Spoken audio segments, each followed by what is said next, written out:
চালানোর জন্য আপনার কয়টা কাগজপত্র লাগবে?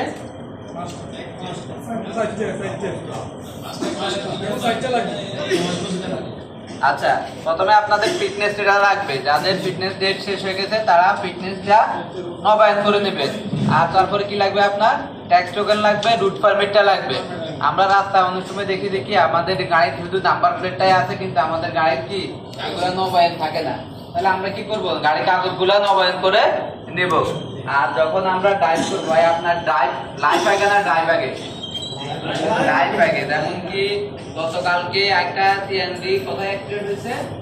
আপনার এই ধর্মপুরের এখানে অ্যাক্সিডেন্ট হয়েছে, ইঞ্জেকশনের পথের মধ্যে। এবং কি আপনি গাড়িগুলো অ্যাক্সিডেন্ট হলে কোভিডের রোডে আবার ম্যাক্সিমাম গাড়ি অ্যাক্সিডেন্ট হয় আমাদের ড্রাইভারদের দেখেন যখন রাস্তার কাজ করে। আপনারা যে দিকে গাড়ি করেন না কেন, আপনি ধরেন আপনি নিজে ভালো গাড়ি করতেছেন, আপনার কোনো ত্রুটি নাই, কিন্তু দেখা যাচ্ছে আপনার অপোজিট পাশ থেকে যে আসতেছে, অথবা সেটা হতে পারে সিএনজি, হতে পারে ট্রাক, তার কারণে কিন্তু আপনি দুর্ঘটনা করতে পারেন।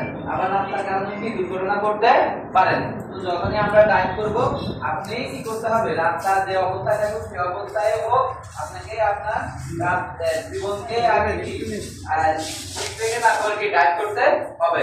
আপনার জীবন আগে, তারপর হচ্ছে আপনার ড্রাইভ আগে। আমরা যখন যাত্রী হিসেবে গাড়িতে উঠি, আপনি যদি আসতে চালান, তখন কিন্তু আপনি বলবেন কি ভাই, আপনি কি অন্য গাড়িরা ওভারটেক করে চলে যাইতেছে, আপনি কেন চালাইতেছেন না?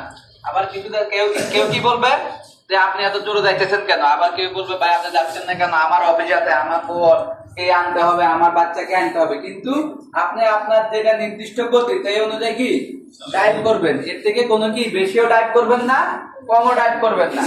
আর এর কারণ আপনার আগে কি পৌঁছানো হচ্ছে কি একবারে দেরি করে, সবাই আগে পৌঁছানো হচ্ছে কি দেরি করে পৌঁছানো কি ভালো, একবারে না পৌঁছানো হচ্ছে দেরি।